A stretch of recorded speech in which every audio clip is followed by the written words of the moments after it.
तर नाशिकच्या तपोवन नंतर आता ठाण्यातल्या मनोरुग्णालय या ठिकाणी देखील मोठ्या संख्येनं वृक्षतोड होणार आहे। 1614 पैकी 724 झाडांची कत्तल होणार आहे। मनोरुग्णालय येथे मोठ्या प्रमाणात नव्यानं बांधकाम सुरू करण्यात येते। सार्वजनिक बांधकाम विभागानं ठाणे महानगरपालिका वृक्ष प्राधिकरण यांच्याकडनं परवानगी घेऊन या ठिकाणची विविध प्रजातीची झाडं ही तोडून बांधकामाला सुरुवात केलेली आहे। त्यामुळे येणाऱ्या काळामध्ये या झाडांचं पुनर्रोपण कशा पद्धतीनं केलं जाणार हे पाहणं मात्र महत्त्वाचं ठरणार आहे। तर दुसरीकडे या संदर्भात सामाजिक संस्था कशा पद्धतीनं विरोध दर्शवणार आहेत हे देखील पाहावं लागेल। याचाच आढावा घेतला आमचे प्रतिनिधी रिझवान शेख यांनी।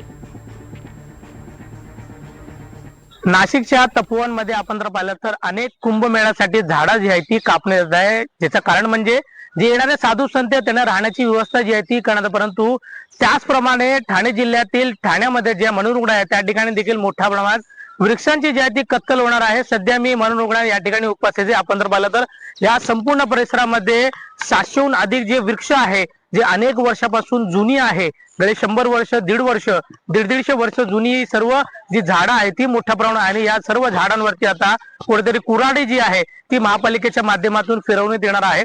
विशेष म्हणजे ठाणे महापालिकेच्या वृक्ष प्राधिकरण यांच्या माध्यमातून देखील PWD ला जी आहे ती परवानगी देण्यात आलेली आहे।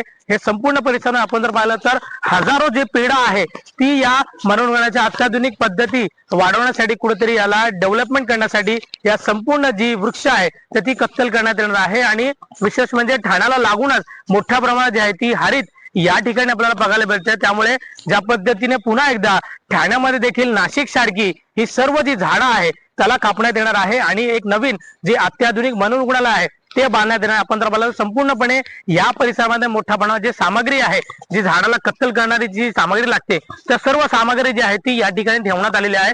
विशेष म्हणजे सर्वात मोठा प्रश्न आहे की हे झाडं जर कापल्याच्या नंतर याची पुन्हा कुठं आणि कशा पद्धतीने पुनर्रचना करण्यात येणार आहे हे देखील आतापर्यंत महापालिके किंवा मनोरुग्णालयाच्या माध्यमातून स्पष्टीकरण देण्यात आहे। त्यामुळे ज्या पद्धतीने नाशिकमध्ये अनेक जे NGO आहे, अनेक लोक जी आहे ती रस्त्यावरती आहे, त्यामुळे ठाण्यामध्ये कशा पद्धतीने जे लोक आहे, NGO वाले आहे, ती या झाडांना वाचवण्यासाठी रस्त्यावर उतरणार आहे तेच पाहणं महत्त्वाचं राहणार आहे। पुढे जर्नलिस्ट अनिक शेख, रिझवान शेख, NDTV मराठी, ठाणे।